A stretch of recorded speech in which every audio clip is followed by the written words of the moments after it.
Pertama, Assalamualaikum Ustazah, Waalaikumsalam.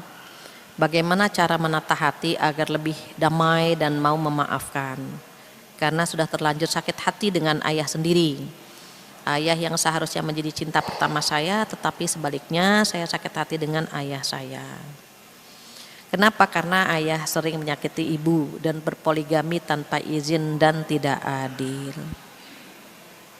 Ibu jarang sekali diberi nafkah dan juga ketika ayah marah semua barang yang dia lihat dibanting. Saya takut jika ayah marah, saya ingin keluar dari rumah, bolehkah saya membenci ayah saya? Penanya yang baik hati, Allah menguji kita dengan berbagai pintu. Qadarullah ya, ujiannya lewat ayah.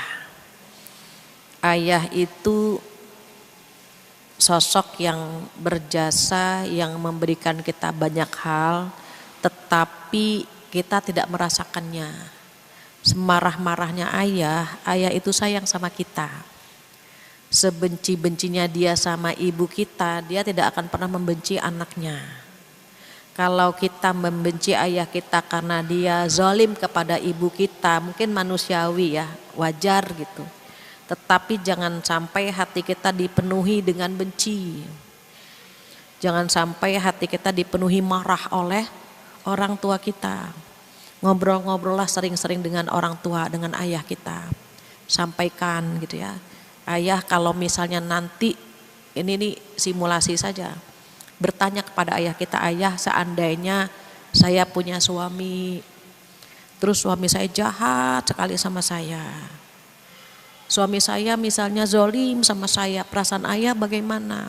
Oh, ayah gak akan pernah redho, ayah gak akan pernah rela kalau putri ayah tersakiti sama ayah.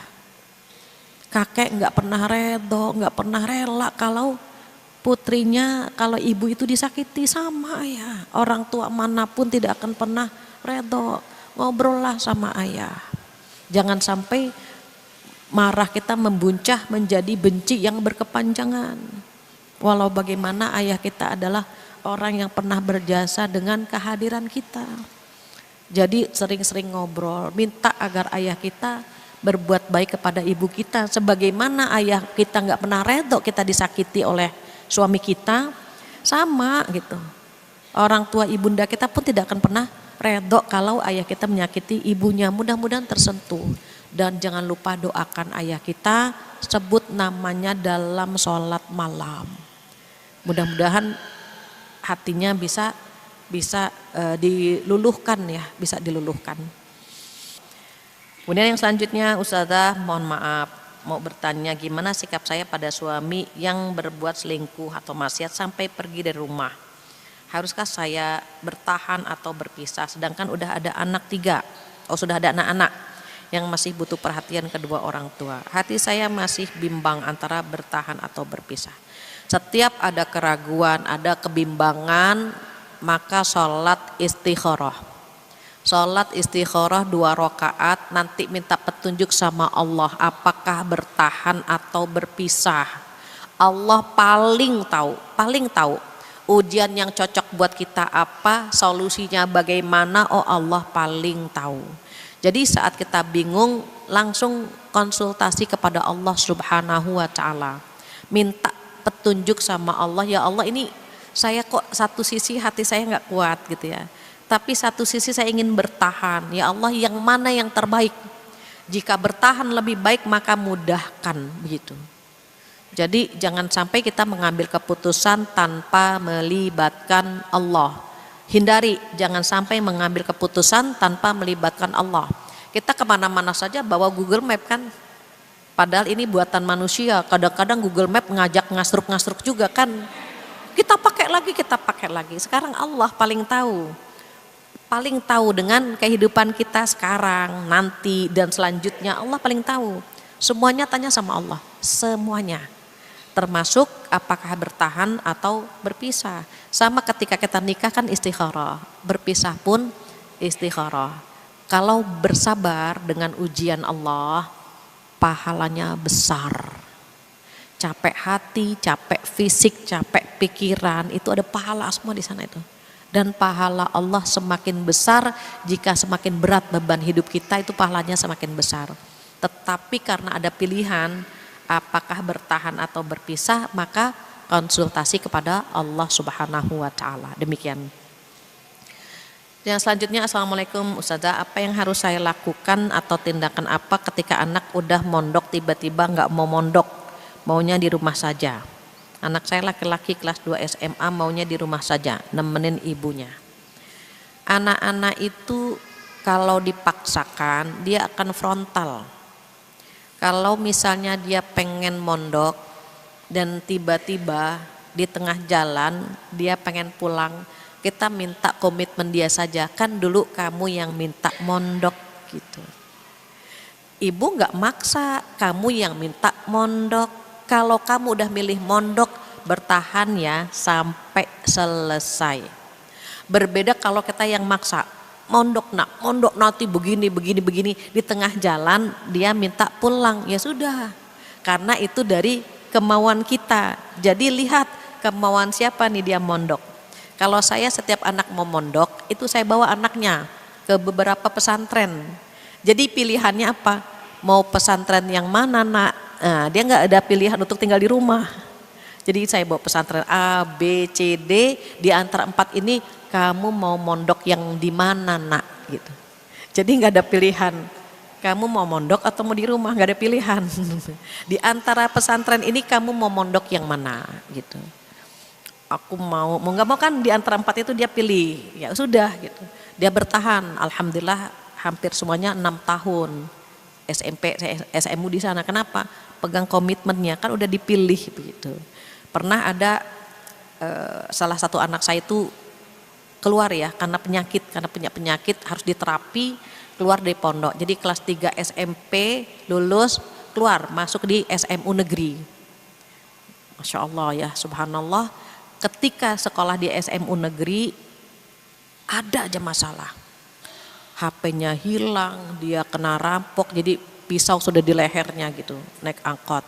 Saya lagi di Cirebon, Umi HP abang diambil gitu ya. Ini kok banyak banget kasus, belum lagi dia stres juga, biasa dipisah dengan perempuan, tiba-tiba di SMU dia lagi duduk, ada yang nyium gitu, wah dia stres banget gitu. Aduh, dia akhirnya saya bilang istikharah nak, balik lagi atau bertahan di situ. Dia sholat istikharah. Dia bilang, Umi, abang kok mimpinya main bola sama teman-teman di pondok. Ayo kita balik ke pondok, saya bilang gitu. Jadi biarkan dia istikharah. Enggak, abang malu. Abang malu sama Allah atau sama orang. Tapi abang udah ngerasain kan selama 1 tahun begini. Akhirnya ya sudah balik lagi ke pondok. Biasakan mereka mengambil keputusan sendiri gitu ya, dengan hasil sholat istikharah sendiri. Jadi biarkan nanti mereka akan milih mau kuliah, mau SMU, mau nikah. Biasakan mereka bergantung sama Allah. Dan itu kitanya membiasakan juga demikian. Ayo nak kita sama-sama istikharah, apakah di rumah atau bertahan di pondok. Begitu, Allah alam. Ustazah, hati saya kabarnya sedang aut-autan. Bahasa mana nih aut-autan ya? Saya pikir rambut doang yang bisa aut-autan ya. Ternyata hati saya sedang aut-autan. Saya sedang bingung Ustazah. Hubungan dengan suami sedang genting. Anak nomor 1 tidak mau sholat. Anak nomor 2 kadang sulit dikasih nasihat. Saya sedang mencari pekerjaan tapi sampai sekarang belum dapat. Saya sudah usaha dagang tapi tidak berjalan lancar. Saya sudah tahajud, baca Quran, zikir, tapi kok rasanya hati saya masih bingung Ustazah. Tapi Ustazah saya senang membaca Quran, jadi kalau baca Quran itu bisa lama sekali, Masya Allah. Ibu yang dirahmati oleh Allah Subhanahu wa ta'ala yang hatinya sedang aut-autan, ibu bisa sering-sering duduk di pengajian. Pertama itu, ketika hadir di pengajian itu Allah menurunkan ketenangan di dalam hati. Makanya saking tenangnya banyak yang baca doa tidur. Beneran. Di rumah nggak bisa tidur karena pikiran banyak banget ya, gelisah, galau. Pas datang ke pengajian itu bisa baca doa tidur saking tenangnya hati kita. Nanti pulang ke rumah aut-autan lagi. Jadi lebih baik apa? Pertama, perbanyak hadir di pengajian. Yang kedua, kalau Allah belum memberikan solusi sampai detik ini, Allah masih seneng banget dengan doa-doa ibu di tengah malam. Kalau masalahnya cepat selesai, doanya juga selesai. Dan Allah lagi seneng-senengnya sama ibu. Jadi Allah itu kalau lagi menguji hambanya, karena Allah lagi cinta banget sama kita. Manusia tuh begitu. Kalau diuji deket sama Allah, kalau ujiannya selesai doanya cuma formalitas, cuma Rabbana atina fid dunya hasanah wa fil akhirati hasanah gitu. Dan Allah kangen dengan doa yang panjang, makanya kita diuji sama Allah. Kalau Allah lagi ngasih ujian itu tandanya Allah lagi sayang banget sama kita. Bahagialah disayang sama Allah, bahagialah dipilih sama Allah. Setiap ujian itu sudah dipilihkan sama Allah ya. A ujiannya ini, B ujiannya itu, C begitu seterusnya. Kenapa? Karena Allah paling tahu ujian apa yang cocok buat kita. Semakin banyak ujiannya, semakin banyak pahalanya, dan semakin banyak pula bonusnya insya Allah. Maka kalau sudah tenang membaca Al-Quran, berarti sering-sering baca Quran. Karena kalau ujiannya selesai, khawatir baca Qurannya sebentar begitu. Ini adalah yang terbaik dari Allah Subhanahu wa Ta'ala. Yang selanjutnya, Assalamualaikum Ustazah, saya pernah mendengar bahwa yang mengotori hati adalah syubhat dan syahwat. Maksudnya bagaimana? Iya, jadi syubhat itu samar-samar, syahwat itu hawa nafsu. Nah, jadi bagian dari hawa nafsu itu kan tadi ya, ingin melakukan dosa gitu. Kalau syubhat itu samar-samar yang ini boleh atau enggak gitu. Boleh aja gitu. Jadi masuknya ke yang tadi juga gitu. Cuma pintunya lewat pintu yang lain. Kalau misalnya kita bersosialisasi gitu ya. Bersosialisasi kan pasti ada hawa nafsu kan, pengennya apa? Pengennya ngerumpi gitu. Tuh hawa nafsu tuh. Gitu ya. Pengennya ya lihat cogan, cowok ganteng, atau joker, jomblo keren gitu ya. Itu hawa nafsu tuh jatuhnya gitu. Itu syahwat. Ada juga yang syubhat, syubhat itu gak jelas gitu. Misalnya kita bermain di tepi, padahal di tepi jurang dosa gitu. Padahal kan baiknya jangan di tepi lah, agak ke tengahan dikit, jangan di tepi-tepi dosa. Tapi kita sudah mulai menepi gitu. Menepi, contoh pacaran ya, paling gampang tuh pacaran. Orang berzina kan gak ucuk-ucuk berzina. Zina mata dulu, zina tangan, zina lisan, zina hati, sampai setan membujuk kita untuk melakukan zina yang sebenarnya gitu. Maka kalau misalnya kita udah berani melakukan zina-zina tadi, mata kita menikmati joker tadi ya, atau jomblo keren tadi, itu lisan kita kan gitu, pikiran kita kan membayangkan dia gitu. Nah itu yang membuat terkontaminasi juga. Kenapa? Karena diantaranya karena ada makhluk sosial, ada kecenderungan berbuat dosa kan gitu, ada fujur kan sama, cuma tadi pintunya beda-beda. Demikian.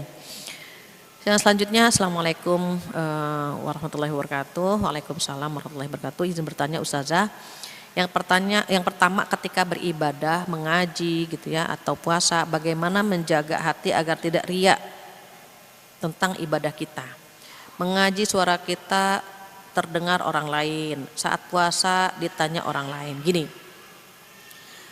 pengen dilihat sama kelihatan berbeda ya. Kita lagi sholat nih, kelihatan sama orang lain, itu bukan riya. Tapi kalau pengen dilihat, nah itu riya. Misalnya mertua nginep, ya mertua nginep nih. Biar gimana, biar dianggap menantu solehah, sholatnya dikencengin, Allahu Akbar gitu. Biar mertua denger, itu kan berarti pengen dilihat gitu. Tapi kalau lagi sholat terus kelihatan berbeda. Puasa nggak ada yang nanya, ya udah biasa aja, nggak usah ya Allah haus banget ya puasa sih gitu. Itu kan ngasih tahu gitu. Tapi kalau diajak minum, diajak makan-makan, lagi bayar kodok mbak gitu, lagi puasa, mau nggak mau kan harus ngomong berbeda gitu. Jadi itu hati kita memang bermain di situ. Kalau nggak ada yang nanya, nggak ada yang ngeliat, ya udah kita keep gitu ya. Tapi kalau ada yang melihat, ada yang bertanya, mau tidak mau gitu. Apalagi rukun Islam yang 5 memang harus syiar gitu. Mau kemana Mbak? Mau sholat zuhur? Yuk bareng. Memang sholat kan rukun Islam gitu. Mau kemana? Mbak kenapa? Puasa? Bayar kodok? Kan memang puasa bulan Ramadan harus syiar gitu. Zakat, haji. Ya minta doa, mohon doanya saya mau berangkat haji. Gak perlu, aduh lewat mana ya biar gak ketahuan mau berangkat haji ya gitu. Apa lewat pintu belakang atau ngumpet-ngumpet, enggak. Memang kalau rukun Islam tuh ya harus syiar gitu. Kan rukun Islam. Makanya zakat diumumkan, ibu-ibu dan bapak-bapak yang mau menunaikan zakat kan begitu. Sholat 5 waktu enggak perlu khawatir gitu. Jadi kadang-kadang di era sekarang orang berbuat baik banyak yang malu ya. Mbak mau kemana? Ngaji. Hah? Ngaji. Ngaji enggak apa-apa. Mbak mau kemana? Mau ke Darussalam ngaji, yuk mau bareng gitu. Ke mall banyak yang pede kan, mau kemana? Nonton, pede kan dia. Ngaji juga harusnya kan begitu, mau kemana? Ngaji. Kecuali kalau di hatinya ada sesuatu, ngaji lah gitu. Itu kan yang nggak boleh. Tapi kalau mau kemana Mbak? Mau ngaji, biasa aja, nggak apa-apa gitu. Jadi ini beti ya, beda tipis antara ikhlas sama riya tuh begitu. Makanya beti lah, hanya kita yang bisa memainkan hati kita gitu ya, itu. Kemudian yang kedua, apabila di suatu percakapan ada yang berghibah, kita langsung beristighfar, apakah kita ikut berdosa? Jika kita berada di satu komunitas yang lagi ngerumpi, cari cara biar kita nggak ikut, atau kita mau ke toilet dulu ya gitu. Jangan astaghfirullahalazim. Allah berfirman dalam Al-Quran. Nggak usah gitu-gitu juga gitu ya. Kenapa? Khawatir dia tersinggung. Nauzubillah, suatu hari kita bergibah. Terus teman kita astaghfirullahalazim nyindir kita, kan nggak enak begitu. Cari cara. Biasanya kita kalau berdiam di tempat itu, mohon maaf ya, agak terkotori juga, kita menikmati. Oh ternyata dia begitu, oh kita jadi tahu kan gitu. Apalagi kalau musuh bebuyut kita diomongin, kita bahagia sekali. Langsung kita bilang apa? Sebetulnya sih saya udah tahu ya tentang dia, tapi kan nggak boleh ya, nggak boleh gibah ya. Tapi karena udah ngomong semuanya nih, jadi saya kasih tahu nih yang sebenarnya. Wah, dia yang menguasai forum akhirnya kan gitu. Itu juga nggak boleh. Jadi ya cari cara untuk keluar dari tempat itu. Bagaimana caranya supaya kita bisa menjaga hati kita, iman kita dan mental kita? Karena terkadang orang berdebat bisa melukai hati dan mental kita, contohnya suami dan anak. Kalau berdebat sama suami memang setan maunya begitu. Bawaannya kalau ngeliat suami mau berantem aja gitu ya, pengen marah aja, itu setan memang begitu kerjaannya. Jadi kalau kita lagi ngobrol nada agak tinggi suami kita atau kita yang nadanya tinggi, tolong kita kasih kita kasih tips biar nggak tinggi. Ayah bicaranya nggak usah tinggi-tinggi, ibu denger kok ayah bicara gitu. Kita kan suami istri, masa suami istri ngomongnya tinggi-tinggi begini gitu. Semakin tinggi suara kita, itu semakin jauh jurang di antara kita. Nggak usah keras-keras gitu. Memang kalau lagi keras, mohon maaf ya Bu, suami keras tuh pengennya kita lebih keras lagi. Makanya banyak suami yang bilang, saya tidak takut istri, tapi istri saya lebih galak dari saya gitu. Mau nggak mau saya jadi takut gitu kan. Jadi banyak suami yang takut sama istrinya karena suara istrinya lebih tinggi gitu. Nah bagaimana sekarang kita memulai dari kita, suara kita nggak usah tinggi-tinggi, nggak usah. Jangan bangga menjadi pemarah ya. Jangan bangga menjadi pemarah, banggalah menjadi peramah. Nggak usah tinggi-tinggi ayah, kita kan suami istri gitu. Biar debatnya nggak berkepanjangan. Kalau kita yang tinggi, ayah tolong ingatkan ya, kalau bunda bicaranya tinggi, tolong ingatkan bunda, mohon maaf begitu. Perempuan itu kan fitrahnya lembut suaranya, fitrahnya ya. Laki-laki kan agak ngebas karena dia pemimpin, tetapi di akhir zaman yang ngebas itu pelan. Jadi perempuan itu sebelum menikah seperti kucing, malu-malu, tapi setelah nikah seperti singa dia.